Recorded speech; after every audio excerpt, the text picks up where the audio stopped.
Well, here's week 2 of my journey to getting a master's degree in history. Week 2 of fall semester 2025, some fun classes that I'm taking. So I want to get you caught up on what we've talked about this week in my classes. First off, I want to talk about my class on Intro to Islam. Some really interesting things that we discussed this week. We spent the week talking about a concept called Orientalism. Orientalism is a really interesting idea. Uh, it's a term that we almost think we know what it means, Orientalism. I think a lot of us look at that and say, oh, isn't that the study of the Orient? Technically, that's true, but the thing to realize about it is how do we define what is the Orient? You see, this term was defined a couple hundred years ago. The Orient back then included Middle East area and the surrounding places up into Asia. So that was seen as the weird, the strange, the wild place to live. Exotic, amazing, different animals, different climates, and realize this is coming from people who are predominantly living in Europe. Europe has more rainfall. It has more temperate climates, especially 1700s, 1800s time frame. And so compare that to the arid deserts of the Middle East. The Middle East is a pretty exotic, wild place. If you're familiar with the adventures of Napoleon Bonaparte, the things that he did, he sent a whole expedition into Egypt as, in a way, technically kind of one of the first archaeology research projects in Egypt was Bonaparte's excavation down there. He went down there to tour places, brought back a lot of artifacts and things, is claimed to actually have entered into the which pharaoh was it? He entered into one of the pyramids and claims he saw some kind of a ghost or apparition. He was a bit of a changed man when he came out of that experience, he said. And some of his people saw some physical, like as if he'd seen a ghost type, these physical. He was different. He acted a little different that day. So the Middle East has always been an exotic place to look at. So paintings, poems, books, lots of content, if we would call it today, about the Middle East has been around. And so Orientalism is the study of the people, the cultures, the area of the Middle East is predominantly where it comes from. So there's a problem with this though. And in I think it was 1971, Professor Said, a gentleman who was Islamic himself, he wrote a book that lambasted the study of Orientalism. Up until his book in the early 1970s, Orientalism was seen as just a way to study the ancient Middle East, cultures and traditions and ideas. Said looked at it and said, well, here's the problem though. If you compare the paintings of European people about the Middle East and compare the paintings of the Middle Eastern people made by the Middle Eastern people, there's a contrast, there's a problem. A classic one that we talked about in class was this contrast of how women are portrayed. If you look at paintings of people from Turkey and that Middle Eastern area in the 17 and 1800s, they are those pictures do not look that different. The women in those pictures aren't that different from the women in the European cultures. As far as they're dressed nicely, they are out socializing, talking, learning, studying, doing things like a Middle Eastern woman would, or a European woman would. But the Europeans, when they were portraying the Middle East, they were usually showing women as slaves, sex slaves, showing women mostly without clothes on, being in harems, concubines, depravity, sold at auctions to other men, other things like that. So what Said's groundbreaking book did was talk about how Orientalism is a study of European bias against people in the Middle East. So this is what we talked about a lot, was how a lot of what we think of traditionally in the perspectives of Orientalism is a more Western European perception. And the problem is that perception was often used to claim the Middle Eastern people were somewhat Neanderthal, somewhat bad. And this is not an uncommon philosophy or things to look at. There's a really good book out there called Religion of a Different Color that talks about this idea of race and racism with religion in America in the 1800s. Paul Reeves did a spectacular job on this book, one of my favorite religious history books to read. He talks about how in America in the 1800s, to be Christian meant to be evangelical and white. If you weren't evangelical and white, you weren't Christian. And so there was a lot of problems with this. So like Jehovah's Witness weren't Christian. They weren't American. To be American was to be evangelical. So Mormons were seen as non-white, basically, and that was part of the problem they had to overcome. Was they were treated as if they were Indians or blacks. They were just treated poorly because they were seen as non-white. They weren't a true American because they weren't white and evangelical.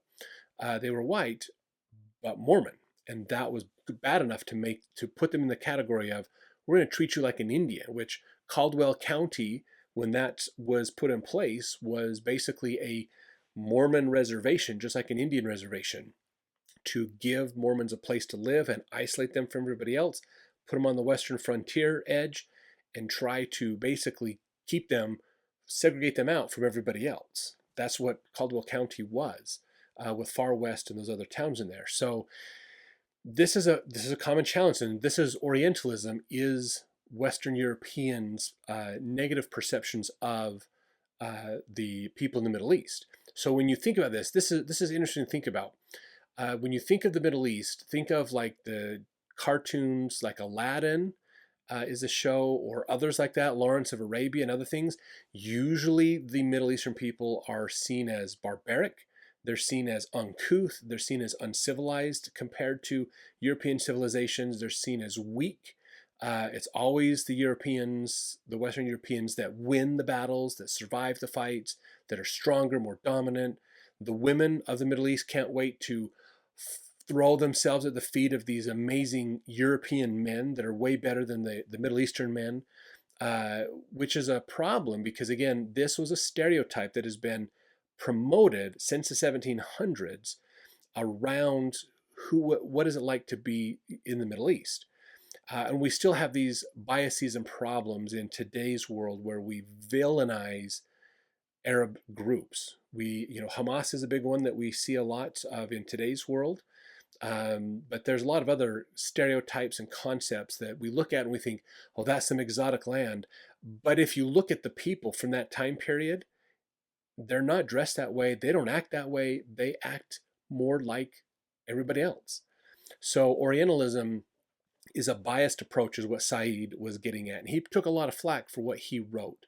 There was a lot of people who pushed back saying that, no, Said's perspective is the biased perspective, trying to portray Islam in a better light than it should be. So there's always this he said, she said type argument back and forth.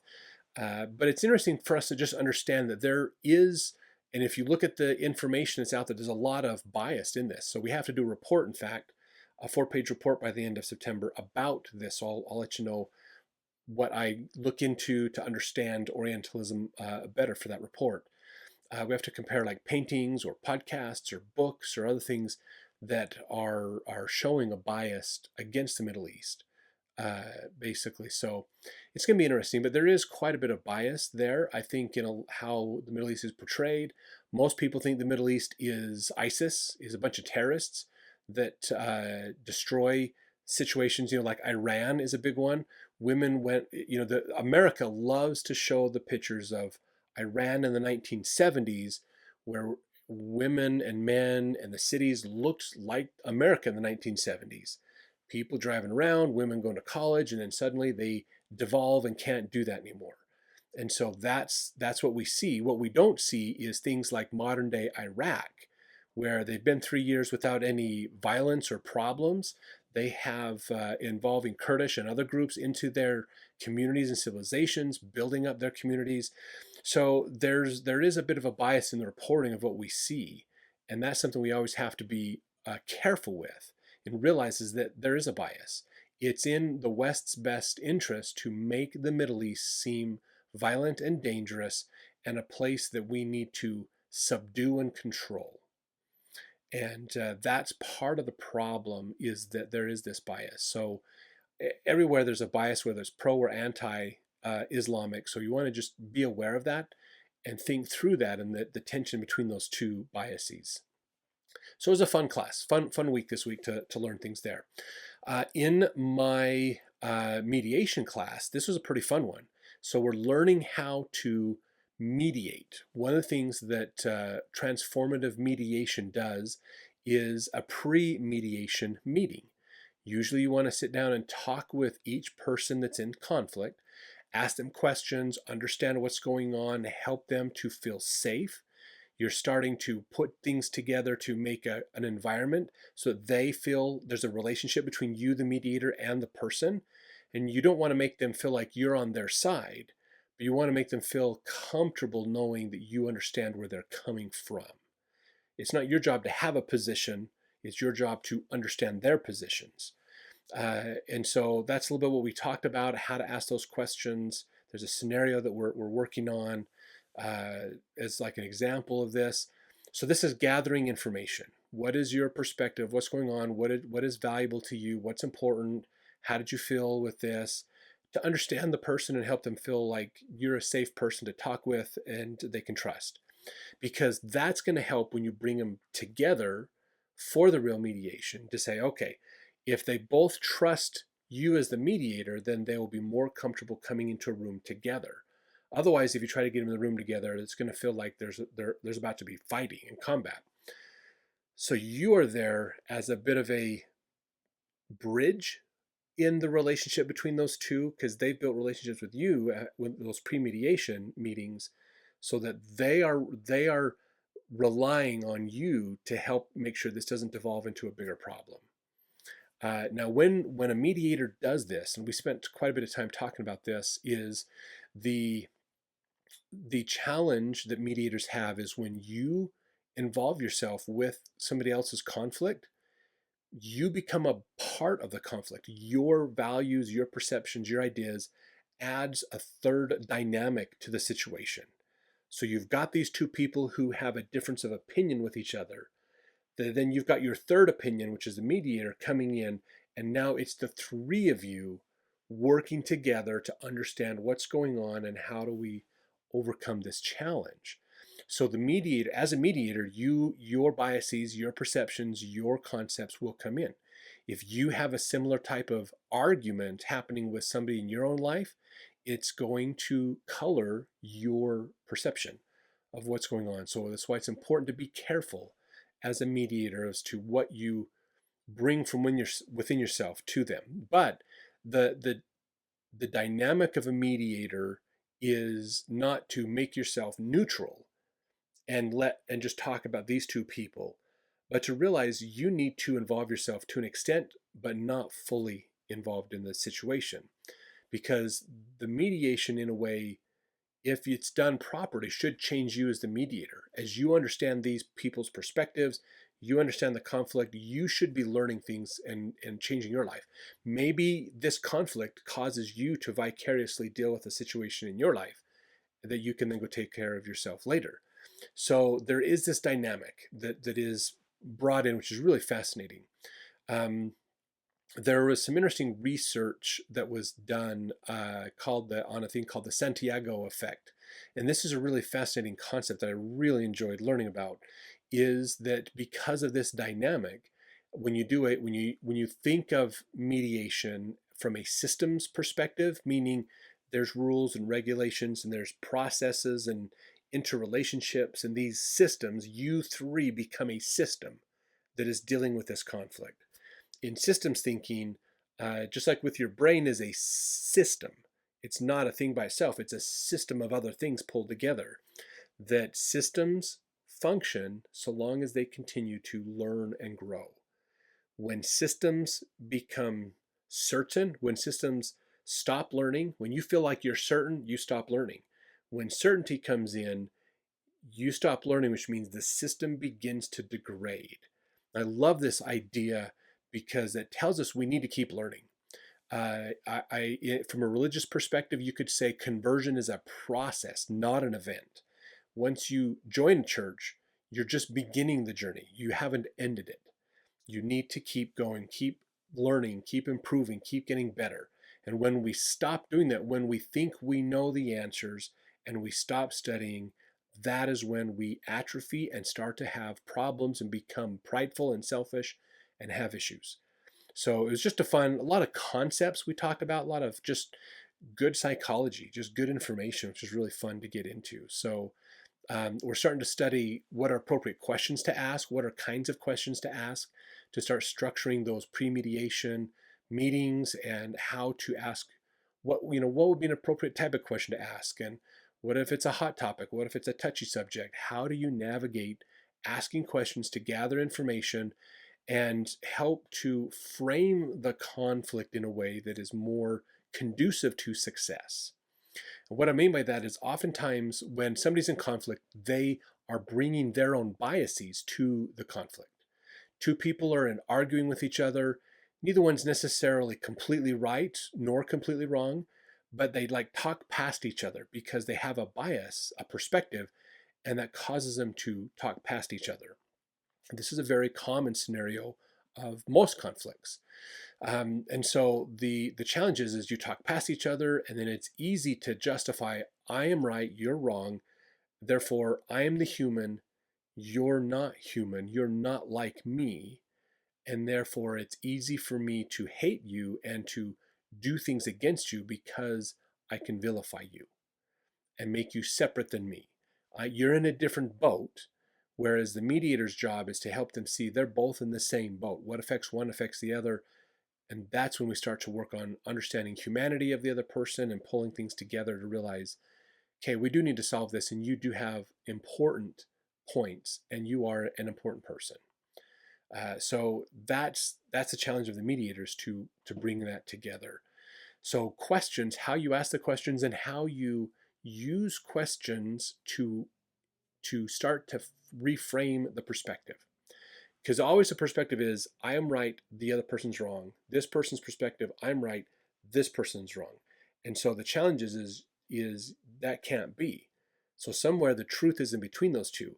So we need to get them out of the combative pushing against each other to a perspective of, maybe I need to be looking at their side. Maybe I need to understand their perspective and see what's valid there too. So you ask questions that cause these people to start to think and shift and change how they're perceiving the conflict, to get past their biases and be more interested in what really did happen. And are there things I need to take responsible for, and are there things that they need to take responsibility for as well? So that's how transformative mediation works, basically. And so we're going to get into more of the details of questioning and doing things as we go on in the weeks as also. All right, for my research class.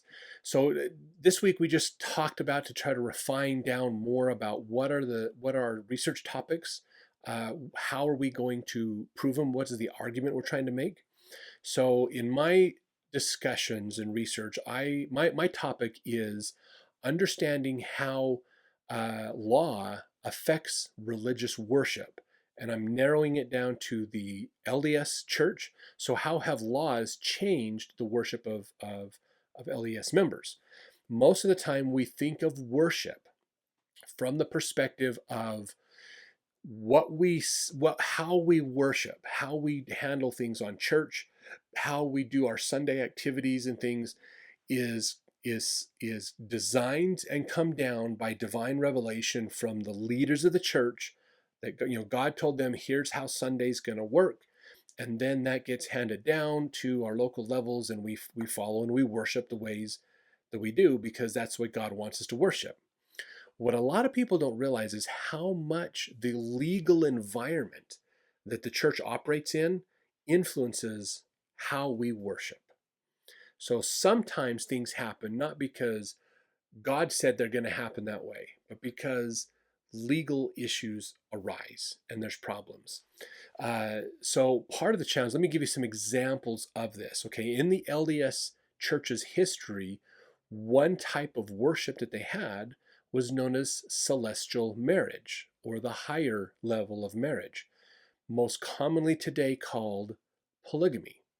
This is a religious rite the LDS Church believed in adamantly in the 1800s and early 1900s. Uh, Still technically believes in it, even though it's not practiced necessarily. But here's what's interesting about it is that was a very active practice. And there were several laws passed, the bigamy laws, anti-bigamy laws, and then the Edmunds-Tucker Act that changed that. And that Edmunds-Tucker Act gave the United States authorities the federal power to prosecute people in polygamy, which tore polygamous families apart, which sent a lot of men to prison, some women to prison, scattered these men in hiding all over the place. A lot of even the Quorum of the 12 Apostles went in hiding. There wasn't a whole lot of First Presidency and Quorum of the 12 Apostle meetings because they were all in hiding, and the federal authorities just couldn't wait for them to get together so they could arrest them all at the same time. So if you think about how we think of in today how aggressive ICE has become in arresting immigrants, that's what the federal authorities were doing to Mormon men back in the days of the Edmunds-Tucker Act. They were very aggressive. They were just waiting for any opportunity to catch these men, to get them, visiting the houses of their wives, trying to inspect the houses, look for them, look for hiding places, watch these houses, watch where people are moving to, where are they going, all kinds of things. So that changed how the LDS worshiped. They eventually, with Wilford Woodruff, they got rid of, with the manifesto, they got rid of practicing polygamy. That's when the polygamy first officially became no longer utilized in the LDS Church, but there's a lot of information that shows that the practice actually kept happening. Some people moved out of the United States where the Edmunds-Tucker Act couldn't affect them and practiced polygamy there. So up in Canada, as well as down in the Mexican colonies, where a lot of Mormons settled down there, people went down there into these places and continued to practice polygamy because they got out of the law. They moved out of the United States where the Edmunds-Tucker Act couldn't affect them anymore. But that meant they had to leave Salt Lake City in the area and move out of the United States too. Some men went on missions to England and other European areas, so they were outside of jurisdiction for prosecution. And it really wasn't until I believe it was Joseph F. Smith was the one that put the second manifesto in place in the early 1900s, and then he actually had the endowment house disassembled, and that's when it really became serious. Like, hey, any polygamists from here on out are excommunicated. You're gone. So he doubled down on that one after he was grilled for days at the Reed Smoot trials, as Senator Reed Smoot tried to take his seat in U.S. Congress, and took 4 years to seat him because there's a lot of big debates about it. Joseph F. Smith got on the stand for several days, and polygamy was one area he got grilled on. So that changed worship. They struggled with that. LDS had to change worship again when Governor of Missouri, Governor Liburn Boggs, put out an extermination order. So that was an executive order type law, but it meant basically if you're Mormon, you are no longer welcome in the state of Missouri, where Jackson County was the location of Zion, the favored place for the people of God to go to prepare for the Savior's second coming. They were kicked out, and they were told if you're left in the state, basically it's okay to shoot you. It is allowed to kill a Mormon, basically. So they had to leave. A lot of the mobs would put together petitions and different things to take the law in their own hands, which is a very common strategy back then to kick Mormons out of other settlements. So that's what precipitated a lot of the trek west outside of the United States. Then the United States came back into the area, and Utah became a territory and then a state later on. There was a lot of debates between Brigham Young being the prophet and territorial governor of Utah. And so the federal government deposed him during the Utah War era, which is also when Mountain Meadows Massacre happened, and to get him out of office and get him out to break the power of the LDS Church in Utah. So those were some of the things that were early on that were major changes to how worship happened. In the 20th century, we can see that there was a lot of other changes as well. Gay marriage made a lot of changes when the Obergefell decision came down that gay marriage was federally allowed to be recognized. That in that same year, the LDS Church put out their statement saying that people who are in gay marriages were to be excommunicated and leave the church. And also that their children of gay couples could not be baptized. Then they had to later reiterate and change that later on, which caused other heartache and problems for groups. We have lots of things like that have happened. There is a big case that actually tried to change how the church handled their finances, about around tithing, that was thrown out of courts. So the courts allowed the church now to have tithing the way they do now. There was the huntsman, I believe it was the gentleman that one of the huntsman's sons that had left the church, and he was mad because he'd paid like $5 million in tithing over the years to the church, and he sued to try to get his money back. And in the case of doing that, to say that the church is abusing how they use tithing, and so that's a wrong thing and the church needs to change. Well, the courts actually cited, because of previous law around the Establishment Clause, First Amendment, that comes out of the 1940s and 50s, that they don't deal with. There was no evidence that the church did anything wrong against their own practices, and it's not the courts, because those earlier Establishment Clause rulings, it's not the court's jurisdiction to tell a religion what to do. So that stopped them from changing tithing. There's lots of things like that have happened. So gay marriage is a big one that's more recent, that have shifted some of the things we do. It's also why marriages are no longer done in churches. LDS churches don't do much in marriages anymore. It used to be like the super common place to do it was like a free house you could use to do your weddings at, because it didn't cost any money. You just schedule the meeting house for a Saturday night and you get married and do your reception there. That went away because they didn't want to be seen as allowing gay marriages to be endorsed have a gay marriage being done in a church house. So they got rid of that. The change of being sealed and married at the same time, that was changed more by COVID, but it was still something that happened around gay marriage as well, that now getting married and being sealed are seen as two different events. That used to be for a long time the same event. You just went to the temple and you got married and sealed. So marriage is the legal marriage side of it. Sealed is the spiritual marriage side of it. That happened at the same time. Nowadays, though, it's becoming more and more common for people to be married in a traditional way, where there's no longer so that avoids the requirements of their family having to have a temple recommend to go. So if you have a lot of family that aren't members of the church, they can't go into the temple. So they just have to sit outside and wait for you to come out to be a part of the pictures. But now you do a traditional wedding and then you get sealed later, or vice versa. So separating those two things out is a change in how the LDS Church does things, how people do their worship. So that's what I'm looking at, is what are these laws, what are changes that have happened that have influenced how the LDS Church members worship and live their religion. And Proposition 8 in California and other things. I might look into some of the other nations. I know in Africa there was a lot of rules and laws against the LDS Church for a long time of worship. It's interesting, we think of like COVID. COVID changed how we worship. The government's like, we need to stop meeting in large audiences, which meant don't go to church, basically. Even though it was voluntary from the federal side, there were several states like California forced churches to shut down. And that became a big argument because they didn't force bars to shut down, just churches. And so that's where they're like, well, isn't that unequal treatment then?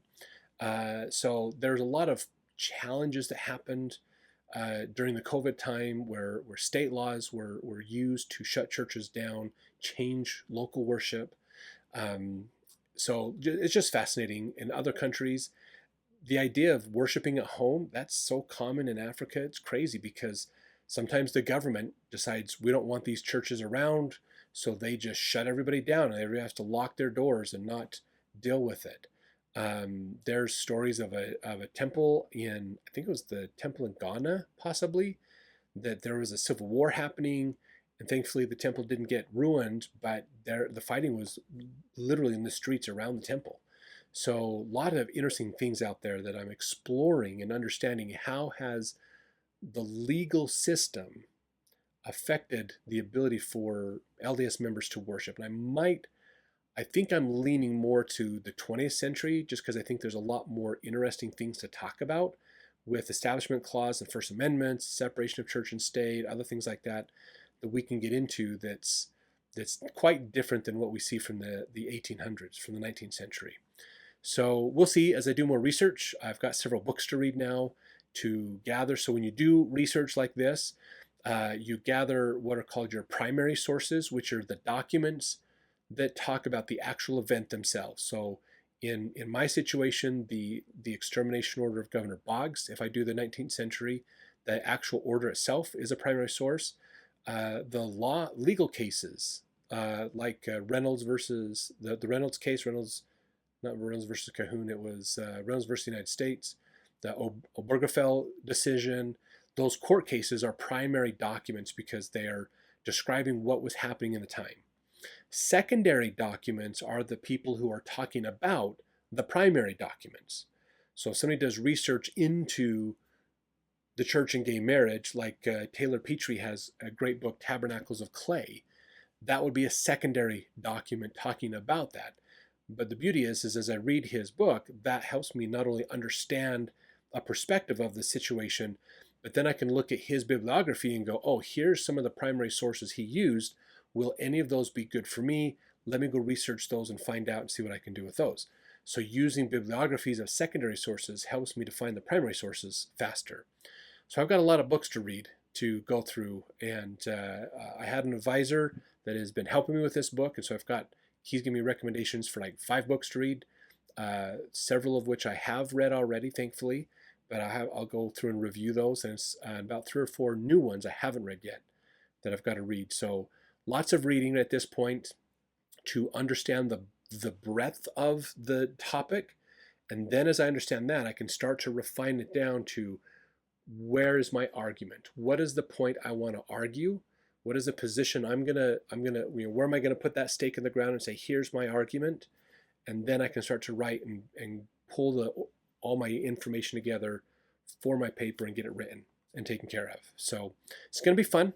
Thanks for following. If you have any questions about anything I've learned this week, please put it in the comments. I look forward to answering those questions or discussing it further with you there. And we'll see you next week as we do another update.